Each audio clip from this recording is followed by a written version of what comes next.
आप देख रहे हैं इंडिया टाउन न्यूज, भारत की बात। छत्तीसगढ़ की राजनीति में नकटी गांव अब सिर्फ एक गांव का नाम नहीं, बल्कि सत्ता, सुविधाओं और संवेदनाओं के टकराव का प्रतीक बन चुका है। एक ओर वे परिवार है जिन्होंने वर्षों से बसे अपने घर, अपनी जमीन और अपनी यादों को खो दिया।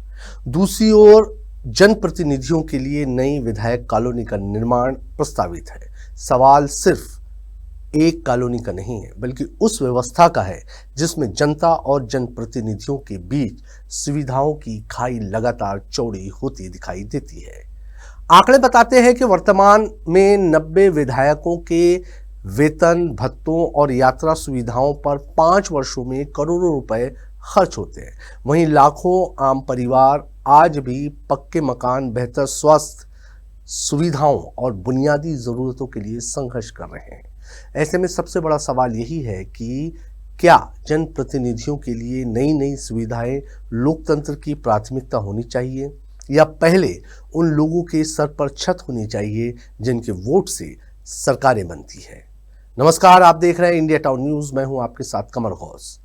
इन्हीं सवालों की पड़ताल करती हमारी ये खास रिपोर्ट।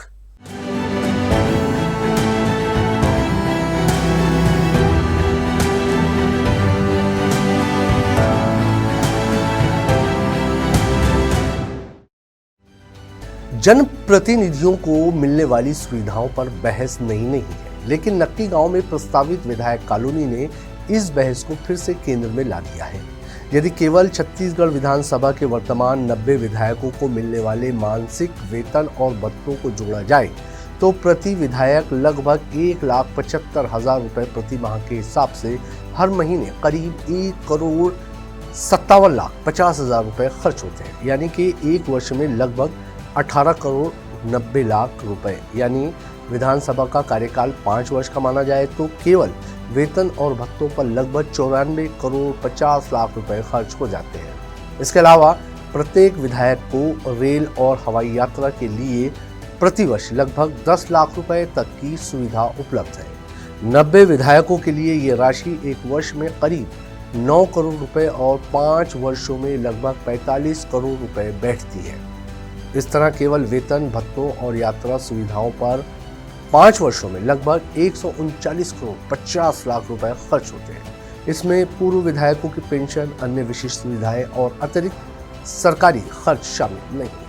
अब यही से उठता है सबसे बड़ा सवाल, जिन जनप्रतिनिधियों के लिए नई विधायक कॉलोनी बनाई जा रही है उन्हें पहले से ही राजधानी में अनेक सुविधाएं उपलब्ध हैं।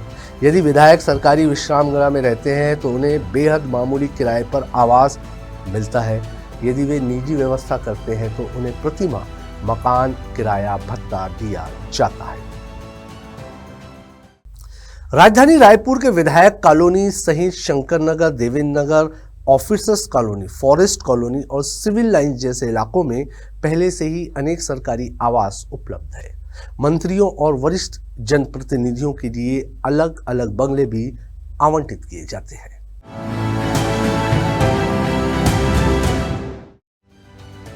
बताया जाता है कि नया रायपुर में भी विशाल सरकारी आवास तैयार किए गए हैं। इसके बावजूद पुराने सरकारी आवासों के उपयोग और खाली करने को लेकर समय समय पर सवाल उठते रहे। ऐसे में आम नागरिकों के मन में ये प्रश्न स्वाभाविक रूप से उठता है कि जब पहले से इतनी सरकारी सुविधाएं मौजूद है तो फिर नई विधायक कॉलोनी की आवश्यकता क्यों महसूस की जा रही है। दूसरी तरफ तस्वीर बिल्कुल अलग है।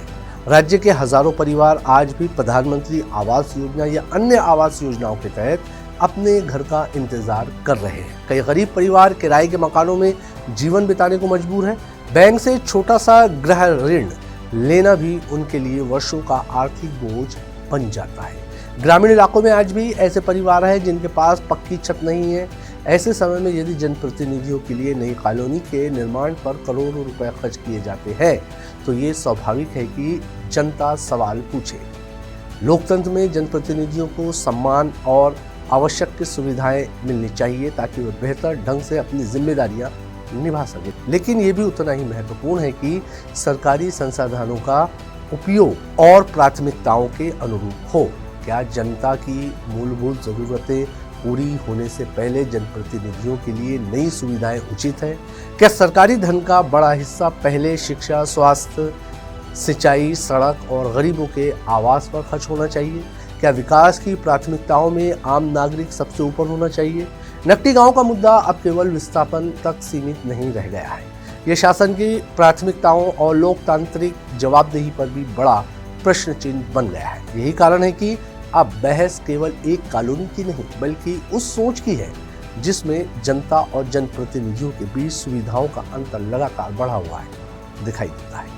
आखिर लोकतंत्र की असली ताकत जनता है, इसलिए जनता ये जानना चाहती है कि उसके टैक्स का पैसा किस प्राथमिकता के साथ खर्च किया जा रहा है।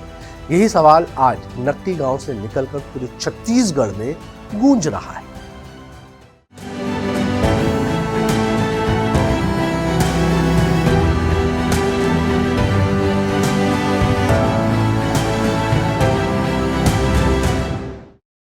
जनप्रतिनिधियों को सम्मानजनक सुविधाएं मिलनी चाहिए, इसमें शायद ही किसी को आपत्ति हो, लेकिन जब इन्हीं सुविधाओं के विस्तार के लिए किसी गांव का अस्तित्व दांव पर लग जाए, जब हजारों परिवार अपने घर के लिए वर्षों इंतजार करते रहे और दूसरी ओर सत्ता के लिए नई कॉलोनियों की योजना बने, तब सवाल उठना स्वाभाविक है। नकटी गांव का मामला सिर्फ जमीन का नहीं बल्कि शासन की प्राथमिकताओं का आईना बन चुका है। अब फैसला जनता को करना है कि लोकतंत्र की असली प्राथमिकता क्या होनी चाहिए, पहले जनता का घर या जनप्रतिनिधियों की कॉलोनी। आज की हमारी इस खास रिपोर्ट में फिलहाल इतना ही। मुझे दीजिए इजाजत और आप देखते रहिए इंडिया टाउन न्यूज, भारत की बात। नमस्कार। आप देख रहे हैं इंडिया टाउन न्यूज, भारत की बात।